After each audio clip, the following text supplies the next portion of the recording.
Hello YouTube. Robert Alvarez, the Psychic Witch, also known as Mr. Lighting in a Fan, and yes, I have the fan on over there. I have my beautiful Toshier light over there. I have my gorgeous ring light over here, and I have my beautiful Yule tree over here. I love you so much. You're so beautiful. This makes me so happy, and I think you need more water because you're so next to this. Yeah, you need more water. I'll take care of you later, I promise. So right now the time is approximately 10:27 p.m. Eastern Time, and the date is Wednesday, January 5th, 2022. Right now the moon is waxing in Pisces and the sun is transiting in my sun sign Capricorn. Before I go any further, I would love to acknowledge my newest YouTube channel subscriber, Estefania Borola. Welcome to the YouTube channel of yours truly, Robert Alvarez, the Psychic Witch, also known as Mr. Lighting and a Fan. And yes, I have lighting, and a fan. How you doing? I hope and pray that all of you and yours in YouTube land are happy and healthy, safe and well. I have the honor and pleasure of continuing a beautiful More Than a Walkthrough series, this one featuring the Pride Tarot, a collaborative deck, which was published by US Game Systems, which is headquartered in Stamford, Connecticut, and a leading publishing house of tarot and oracle card decks in April of 2020. One of the good things that came out of 2020. And the card that we're focusing on today is the Page of Swords, illustrated by I love my Yule tree, but when it comes to lighting, it doesn't give me much. So, illustrated by Siena Summers. I think this is actually the second tarot card that I've come across so far illustrated by her. So first I'm going to have my awesome audiovisual person for my YouTube videos, also known as Drake, do a close-up of the back of the card design.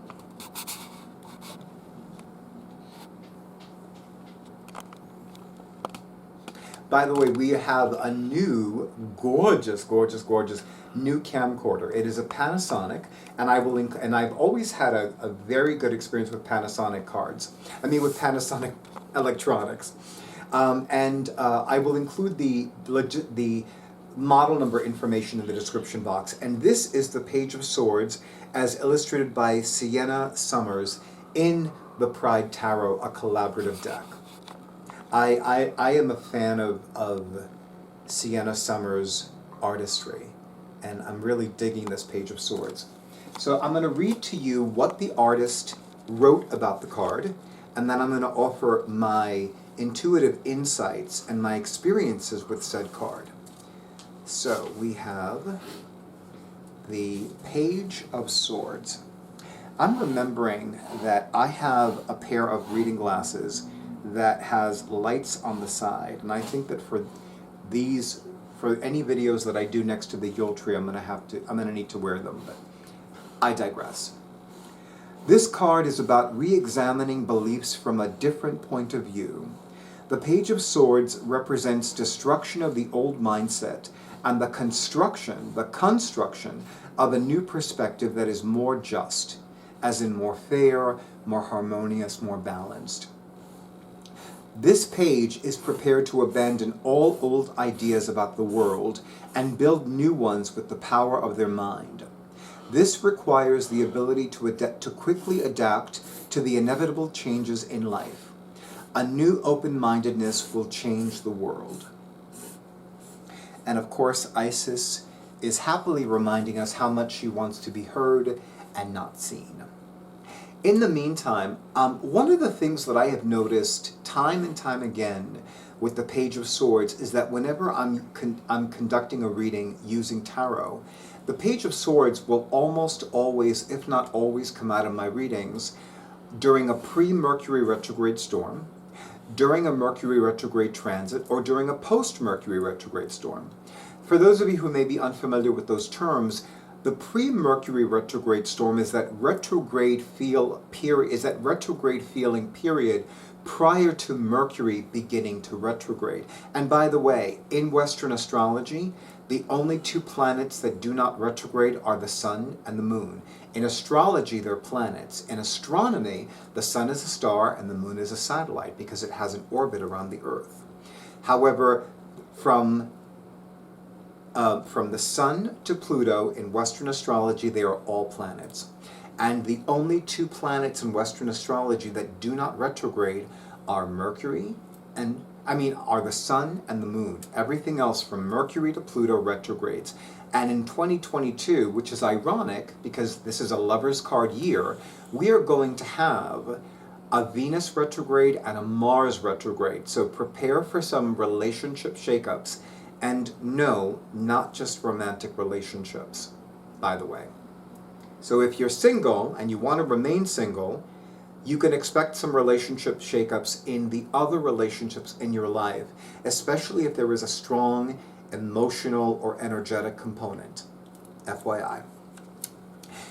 So I find that the pre-Mercury retrograde storm is usually 2.5 to 5 weeks prior to the Mercury retrograde transit, and the post-Mercury retrograde storm is the 2.5 to 5 weeks after the Mercury turns direct once again. Now, if you really want to overcome any and all Mercury retrograde challenges, it's extremely simple. Have no contact with the outside world, keep your cell phone turned off, do not leave your apartment for any reason, for anyone or anything, and keep your computer turned off. You will handle any and all Mercury retrogrades like a pro. And I'm not being entirely sarcastic. Like, if you really want to have no effect from a Mercury retrograde, that is an amazing way to do it. I have a good friend with whom I'm no longer in touch, but he has a close friend who was a professional astrologer, and every time Mercury was in retrograde, he would call out sick. He would have no contact with the outside world, he wouldn't take on new clients, he wouldn't take on returning clients. He basically was a hermit for that Mercury retrograde transit.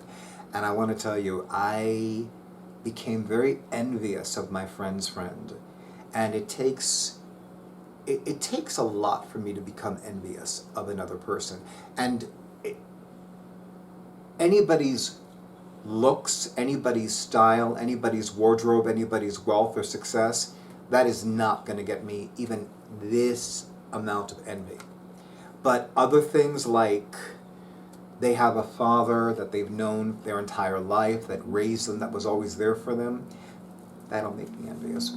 Somebody who has that luxury of calling out sick because of a Mercury retrograde transit and having no contact with the outside world makes me slightly envious. Slightly, only because, I engage in sacred solitude for 3 to 4 days every other month or every 2 to 3 months, so it's okay. The other thing that I notice about Page of Swords is that it is really one of the best cards that I personally and professionally have experienced with regards to re-examining and re-evaluating everything. Everything you know, everything you think you know, everything you believe. It really is about re-examining and re-evaluating everything and everyone that is in your life at the time that the Page of Swords shows up. As always, I am immensely thankful to US Game Systems not only for publishing the Pride Tarot, but publishing some other wonderful tarot and oracle card decks.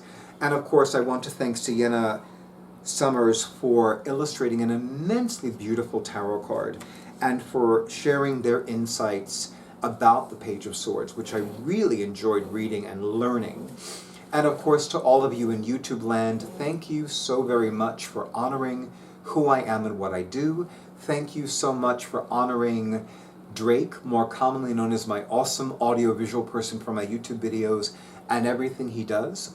And thank you especially for all the likes, all the comments, all the shares, and all the subscriptions to my YouTube channel. And of course, as always, an extra big and bountiful thank you to all of you who have scheduled your sessions and to all of you who have bought me a coffee. I wish all of you a beautiful night, a wonderful week, an amazing, wonder-filled weekend, and of course, stay tuned for the next video.